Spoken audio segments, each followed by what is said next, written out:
వెల్ఫేర్తో ముడిపెట్టి చేసినప్పుడే అది నిజంగా సక్సెస్ అవుతుంది. రైట్. ఇదే విషయంపై మనం ఒకసారి మస్తాన్ రావు గారి దగ్గరికి తిరిగి వెళ్దాం. మస్తాన్ రావు గారు, ప్రస్తుతం ఏదైతే మనం చర్చించుకుంటున్నామో ఈ సంబంధించింది మీరు చెప్తున్నారు, అదే కంటిన్యూ చేయండి సార్ ప్లీజ్. మస్తాన్ రావు గారు. సార్ వినపడుతుందా? ఎస్ సార్, వినపడుతుంది సార్. పోలవరం ప్రాజెక్టుకి సంబంధించిన నిధులు తెచ్చుకుంటానికే రోజు కొట్లాడాల్సి వస్తుంది కేంద్ర ప్రభుత్వంతో. ఎగ్జాక్ట్లీ. ఇంతవరకు ఒరిస్సాకి సంబంధించి కానీ ఆ పక్కన ఉన్న రాష్ట్రాలకు సంబంధించి కానీ క్లియరెన్స్లు లేవు.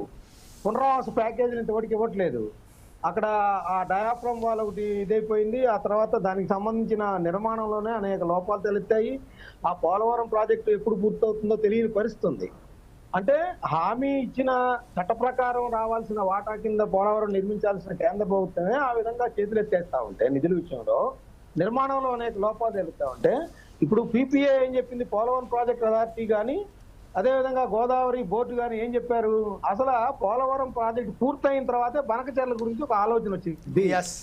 దానికి సంబంధించి ఇటువంటి ఎప్పుడు కూడా ఇప్పుడప్పుడే దాని గురించి ఆలోచన చేసినా కూడా దానివల్ల ప్రయోజనం లేదు అని చెప్తా ఉంటే ఓ పక్కన కేంద్ర ప్రభుత్వం కూడా ఆ వాస్తవ గ్రౌండ్ లెవెల్లో ఉన్న వాస్తవాలని తెలుసుకోకుండా ఈ ఇద్దరి మధ్య చంద్రబాబు నాయుడు గారు ఒత్తిడి చేశారనో లేకపోతే రేవంత్ రెడ్డి గారు కూర్చొని మాట్లాడారనో ఇదేంటి? అందులో పోలవరం పూర్తిగా పోలవరం ప్రాజెక్ట్ అథారిటీ ఎవరు ఆధ్వర్యంలో పనిచేస్తుంది? కేంద్ర ప్రభుత్వం. అది అబ్జెక్ట్ చేస్తుంది కదా. గోదావరి బోర్డు కూడా అబ్జెక్ట్ చేస్తుంది. ఇప్పుడప్పుడే దానివల్ల ప్రయోజనం లేదు. బనకచెర్ల ప్రాజెక్ట్ అనేది అసలు కన్చూపు మేరలో లేదు. అసలు ముందు వరద జలాలను అంచనా వేయలేము. నికర జలాల సమస్య ఎటు ఉంది మనకి. వరద జలాలు ఎంత వస్తాయి అనేది ఈ రోజుకి కూడా ఒక సాంకేతికంగా కానీ సైంటిఫిక్ గా కానీ కరెక్ట్గా లేదు. 3000 టీఎంసీలు సముద్రంలోకి పోతున్నాయని చెప్తా ఉంది ఆంధ్రప్రదేశ్ ప్రభుత్వం. బనకచెర్ల వల్ల తెలంగాణకి ఏం లేదండి.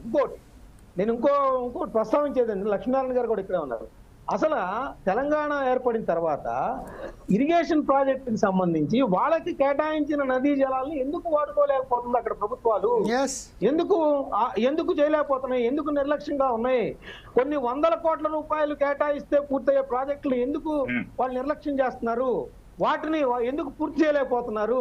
అవేమీ వాడుకోకుండా ఇదేదో బనకచెర్ల అసలు లేని ప్రాజెక్టు బనకచెర్లకు వీళ్ళు అప్లికేషన్ పెట్టంగానే అరే బాబు పోలవరంకి నిధులు ఇవ్వట్లేదు, ఇంకా బనకచెర్లకు ఏమి ఇస్తారా బాబు అనేది ఆలోచించకుండా ఆ పక్కన తెలంగాణలో ఉన్న ఏదైతే వాళ్ళకి ఎష్యూర్డ్ వాటర్కి సంబంధించిన జలాలు వాడుకోవడానికి ఉద్దేశించిన ప్రాజెక్టులనే పూర్తి చేయలేకపోతున్నారు.